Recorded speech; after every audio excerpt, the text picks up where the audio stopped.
Hello friends, welcome to our channel. ಇವತ್ತು ಮೆಂತ್ಯ ಬಾತ್ ಹೇಗೆ ಮಾಡೋದು ಅಂತ ನೋಡೋಣ. ಇದಕ್ಕೆ ಬೇಕಾಗಿರೋ ಸಾಮಗ್ರಿಗಳು: 2 ಈರುಳ್ಳಿ, ಕೊತ್ತಂಬರಿ ಸೊಪ್ಪು, 3 ಟೊಮೆಟೊ, 4-5 ಹಸಿಮೆಣಸಿನ್ಕಾಯಿ, ಶುಂಠಿ, ಬೆಳ್ಳುಳ್ಳಿ, ಪಲಾವ್ ಎಲೆ, ಇದು ಇನ್ನೊಂದು ರೀತಿ ಪಲಾವ್ ಎಲೆ ಬರುತ್ತೆ ಅದು, ಹಾಗೂ ಸೋಂಪು, ಚಕ್ಕೆ, ಲವಂಗ, ಏಲಕ್ಕಿ, ಜಾಕಾಯಿ, ಜಾಪತ್ರೆ, 1-2-3 ಲವಂಗ ಹಾಗೂ 2 ಏಲಕ್ಕಿ. ಈ ಪಲಾವ್ ಎಲೆ ಹೇಗೆ ಅಂದರೆ ನಾನು ಗಾರ್ಡನಲ್ಲೇ ಬೆಳ್ಕೊಂಡಿದ್ದೀನಿ. ಇದನ್ನು ಬಿರಿಯಾನಿಗಳಿಗೆ, ರೈಸ್ ಬಾತ್ಗಳಿಗೆ ಹಾಕಿದರೆ ಫ್ಲೇವರ್ ತುಂಬ ಚೆನ್ನಾಗಿರುತ್ತೆ, ಟೇಸ್ಟು ಕೂಡ ಚೆನ್ನಾಗಿರುತ್ತೆ, ಅದರ ಪರಿಮಳನೂ ಕೂಡ ತುಂಬ ಚೆನ್ನಾಗಿ ಬರುತ್ತೆ. ಅರ್ಧ ಕಟ್ ಮೆಂತ್ಯ ಸೊಪ್ಪನ್ನು ವಾಶ್ ಮಾಡಿ ಸಣ್ಣಕ್ಕೆ ಕಟ್ ಮಾಡಿ ಇಟ್ಕೊಂಡಿದ್ದೀನಿ, ಹಾಗೂ ಹಸಿ ಬಟಾಣಿ ಸ್ವಲ್ಪ. ಇದಕ್ಕೆ ಬೇಕಾಗಿರೋ ಮಸಾಲ ಪುಡಿಗಳು: ಗರಂ ಮಸಾಲ, MTR ಸಾಂಬಾರು ಪುಡಿ, ಚಿಲ್ಲಿ ಪೌಡರ್, ಧನಿಯಾ ಪುಡಿ ಹಾಗೂ ಸ್ವಲ್ಪ ಅರಿಶಿನ. ಒಗ್ಗರಣೆಗೆ ಹೇಗೆ ಇಟ್ಕೊಳ್ಳೋಣ. ಸ್ವಲ್ಪ ಆಯಿಲ್ನ ಹಾಕ್ಕೊಂಡಿದ್ದೀನಿ, ಅದ್ರ ಜೊತೆಗೆ 1 ಸ್ಪೂನ್ ತುಪ್ಪ ಹಾಕ್ಕೊಂಡಿದ್ದೀನಿ. ಈ ರೈಸ್ ಬಾತ್ಗಳಿಗೆಲ್ಲ ತುಪ್ಪ ಹಾಕಿದ್ರೆ ಒಳ್ಳೆ ಟೇಸ್ಟನ್ನು ಕೊಡುತ್ತೆ, ಚೆನ್ನಾಗಿರುತ್ತೆ. ನಾನೇನು ಆಗಲೇ ತೋರಿಸಿದ್ನಲ್ಲ ಮಸಾಲೆಗಳು, ಪಲಾವ್ ಎಲೆ, ಚಕ್ಕೆ, ಲವಂಗ, ಚಕ್ರ ಮೊಗ್ಗು, ಎಲ್ಲ ಪಲಾವ್ ಸಾಮಾನುಗಳನ್ನು ಕೂಡ, ಕಲ್ಲು ಹೂವು, ಎಲ್ಲದನ್ನು ನಾವು ಒಗ್ಗರಣೆಗೆ ಹಾಕಬೇಕು. ಸೋಂಪನ್ನು ಮಾತ್ರ ಸ್ವಲ್ಪ ಹಾಕ್ತಾಯಿದ್ದೀನಿ, ಇನ್ನೊಂದು ಸ್ವಲ್ಪ ಆಮೇಲೆ ಹಾಕ್ತೀನಿ. ನೋಡಿ, 1 ಸ್ಪೂನಷ್ಟು ಇಟ್ಕೊಂಡಿದ್ದೀನಿ ಸೋಂಪನ್ನು ಹಾಕಿ. ಸ್ವಲ್ಪ ಎಲ್ಲ 1-2 ಸೆಕೆಂಡ್ ಆದಮೇಲೆ ಸ್ವಲ್ಪ ಶುಂಠಿ ಬೆಳ್ಳುಳ್ಳಿ ಪೇಸ್ಟ್ ಹಾಕಬಾರ್ದು. ಆ್ಯಕ್ಚುಲಿ ನಾವು ಯಾವುದೇ ರೈಸ್ ಬಾತ್ ಮಾಡಿದ್ರು ಶುಂಠಿ ಬೆಳ್ಳುಳ್ಳಿನ ನಾವು ಜಜ್ಜಿ ಹಾಕಿದ್ರೆ ಅದು ಒಳ್ಳೆ ಘಮ ಕೊಡುತ್ತೆ, ರುಚಿನೂ ಚೆನ್ನಾಗಿರುತ್ತೆ, ಆರೋಗ್ಯ ಕೂಡ ಒಳ್ಳೆಯದು. ಆಮೇಲೆ ಮೆಂತ್ಯ ಸೊಪ್ಪನ್ನು ಆವಾಗಲೇ ಹಾಕಬೇಕು. ಒಗ್ಗರಣೆ ಆಗಿದ ತಕ್ಷಣವೇ ಮೆಂತ್ಯ ಸೊಪ್ಪು ಹಾಕಬೇಕು. ಮೆಂತ್ಯ ಸೊಪ್ಪೆಲ್ಲ ಚೆನ್ನಾಗಿ ಆಯಿಲಲ್ಲೆಲ್ಲ ಫ್ರೈ ಆದಮೇಲೆ ನಾವು ಟೊಮೆಟೊ ಈರುಳ್ಳಿ ಹಾಕಬೇಕು, ಆವಾಗ ಟೇಸ್ಟ್ ಚೆನ್ನಾಗಿ ಬರುತ್ತೆ. ಆಮೇಲೆ ಸ್ವಲ್ಪ ಮೆಂತ್ಯ ಸೊಪ್ಪು ಕಹಿ ಇರುತ್ತಲ್ಲ, ಆ ಕಹಿ ಎಲ್ಲ ಇದ್ರಲ್ಲಿ ಹೋಗುತ್ತೆ, ಚೆನ್ನಾಗಿರುತ್ತೆ. ಮೆಂತ್ಯ ಸೊಪ್ಪು ಕೂಡ ಆರೋಗ್ಯಕ್ಕೆ ಒಳ್ಳೆಯದು. ನೋಡಿ, ಈಗ ಇದನ್ನೆಲ್ಲ ಬಾಡಿಸ್ಕೊತಾ ಇದ್ದೀನಿ. ಮೆಂತ್ಯ ಸೊಪ್ಪು ಬೇಯುತ್ತೆ ಚೆನ್ನಾಗಿ, ಒಂದು ಹದಕ್ಕೆ ನೋಡಿ, ಈ ಹದಕ್ಕೆ ಬೇಯಬೇಕು. ನಂತರ ಹಸಿಮೆಣಸಿನ್ಕಾಯಿ ಹಾಕ್ತಾಯಿದ್ದೀನಿ. ಮೊದಲೇ ಹಾಕ್ಬಿಟ್ರೆ ಅದು ಘಾಟು ಬಂದುಬಿಡುತ್ತೆ, ಅದಕ್ಕೆ ನಾನು ಸೊಪ್ಪೆಲ್ಲ ಹಾಕಿ ಬೆಂದಾದಮೇಲೆ ಹಸಿಮೆಣಸಿನ್ಕಾಯಿ ಹಾಕ್ತಿದ್ದೀನಿ. ಒಂದು 15 ಬೆಳ್ಳುಳ್ಳಿ, ಒಂದು ಅರ್ಧ ಇಂಚು ಅಥವಾ 1 ಇಂಚು ಶುಂಠಿನ ಚೆನ್ನಾಗಿ ಜಜ್ಜಿ ಹಾಕ್ಕೊಂಡಿದ್ದೀನಿ.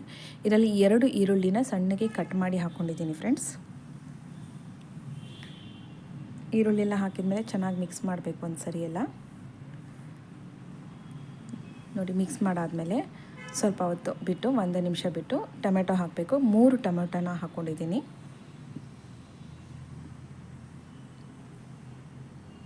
ಆಗಲೇ ನಾನು ಏನು ಸೋಂಪನ್ನ ಇಟ್ಕೊಂಡಿದ್ದಲ್ಲ, 1.5 ಸ್ಪೂನಷ್ಟು ಸೋಂಪನ್ನು ತೊಗೊಂಡು ಅದನ್ನು ಪುಡಿ ಮಾಡಿ ಇಟ್ಕೊಂಡಿದ್ದೆ. ಆಗ ಒಗ್ಗರಣೆಗೆ ಸ್ವಲ್ಪ ಹಾಕಿದ್ದೀನಿ, ಇನ್ನು ಮಿಕ್ಕಿದ್ದ ಸೋಂಪನ್ನು ಇವಾಗ ಹಾಕ್ತಾಯಿದ್ದೀನಿ. ಮತ್ತು ಟೊಮೆಟೊ, ಈರುಳ್ಳಿ ಇದೆಲ್ಲ ಮಸಾಲ ಚೆನ್ನಾಗಿ ಹೊಂದ್ಕೋಬೇಕು, ಒಳ್ಳೆ ರುಚಿ ಕೊಡಬೇಕಂದ್ರೆ ನಮ್ಮ ರುಚಿಗೆ ತಕ್ಕಷ್ಟು ಉಪ್ಪನ್ನು ಹಾಕ್ಕೋಬೇಕು. ಮತ್ತು ಅರಿಶಿನ ಹಾಕಿ ಟೊಮೆಟೊ, ಈರುಳ್ಳಿ ಎಲ್ಲ ಬೇಯೋದಕ್ಕೆ ಬಿಡಬೇಕು ಫ್ರೆಂಡ್ಸ್. ನಂತರ ಏನೇನು ಮಸಾಲ ಪದಾರ್ಥಗಳು ಇಟ್ಕೊಂಡಿದ್ವಲ್ಲ ಅದನ್ನು ಹಾಕ್ತಾಯಿದ್ದೀನಿ. ಅಲ್ಲೇ ಅರ್ಧ ಸ್ಪೂನು ಖಾರದ ಪುಡಿನ ಹಾಕ್ತಾಯಿದ್ದೀನಿ. ಚಿಕ್ಕ ಸ್ಪೂನ್ ಆಗಿರೋದ್ರಿಂದ ನಾನು ಇಲ್ಲಿ 2 ಸ್ಪೂನ್ ಹಾಕ್ತಾಯಿದ್ದೀನಿ. ದೊಡ್ಡ ಸ್ಪೂನ್ ಆದರೆ 1 ಸ್ಪೂನ್ ಸಾಕಾಗುತ್ತೆ. ಚಿಕ್ಕ ಸ್ಪೂನಲ್ಲಿ 2 ಸ್ಪೂನ್ ಗರಂ ಮಸಾಲ, 2 ಸ್ಪೂನ್ ಧನಿಯಾ ಪುಡಿ, 3-3.5 ಸ್ಪೂನು MTR ಸಾಂಬಾರು ಪುಡಿ. ದೊಡ್ಡ ಸ್ಪೂನ್ ಆದರೆ 2.5 ಸ್ಪೂನ್ ಆದರೆ ಸಾಕು. ಚಿಕ್ಕ ಸ್ಪೂನಲ್ಲಿ ನಾನು 3.5 ಸ್ಪೂನಷ್ಟು MTR ಸಾಂಬಾರು ಪುಡಿನ ಹಾಕ್ತಾಯಿದ್ದೀನಿ.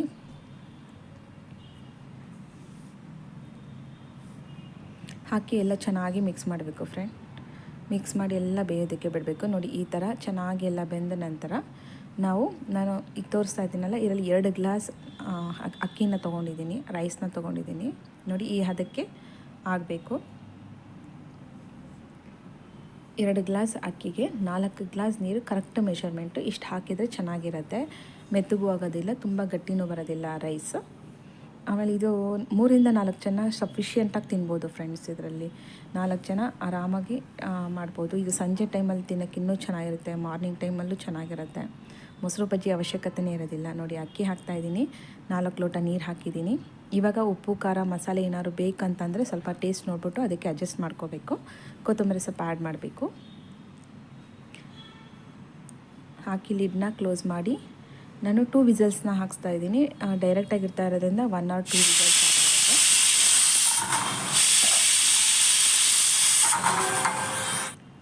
ನೋಡಿ, ಆಗಿದೆ. ಅಲ್ಲಿ ಪ್ರತಿಯೊಂದು ಅಗ್ಲಿಗೂ ಕೂಡ ಮಸಾಲೆ ಚೆನ್ನಾಗಿ ಅಂಟ್ಕೊಂಡಿದೆ, ಫ್ಲೇವರು ತುಂಬ ಚೆನ್ನಾಗಿದೆ, ಸ್ಮೆಲ್ಲು ತುಂಬ ಚೆನ್ನಾಗಿ ಬರ್ತಾಯಿದೆ. ಇದನ್ನು ತಿಂತಾಯಿದ್ರೆ ಆಗಲೇ ಹೇಳಿದೆ 3-4 ಜನ ತಿನ್ಬೋದು ಅಂತ, ಇಬ್ಬರಿಗೆ ಸಾಕಾಗ್ಬಿಡುತ್ತೆ. ತಿಂತಾಯಿದ್ರೆ ಖಾಲಿ ಆಗೋದೇ ಗೊತ್ತಾಗಲ್ಲ, ಅಷ್ಟು ಚೆನ್ನಾಗಿದೆ ಫ್ರೆಂಡ್ಸ್. ಒಂದು ಸರಿ ಮಾಡಿ ತಿನ್ಕೊಳ್ಳಿ.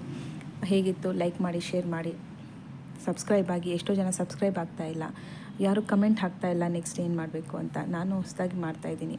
ಸೊ ನಿಮ್ಮ ಐಡಿಯಾಸು ಬೇಕಾಗುತ್ತೆ, ನಿಮ್ಮ ಫ್ರೆಂಡ್ಸ್ಗೆಲ್ಲ ಹೇಳಿ ಸಬ್ಸ್ಕ್ರೈಬ್ ಆಗಿ. Thank you friend, thank you for watching. ಇನ್ನು ಏನಾದ್ರು ಹೊಸ ರೆಸಿಪಿಗಳು ಬೇಕಂತಂದರೆ ನನಗೆ ಕಮೆಂಟ್ ಮಾಡಿ ತಿಳಿಸಿ. ಹೇಗಿತ್ತು ಅಂತನಾದ್ರು ಕಮೆಂಟ್ ಮಾಡಿ ತಿಳಿಸಿ. Thank you friends, thank you all.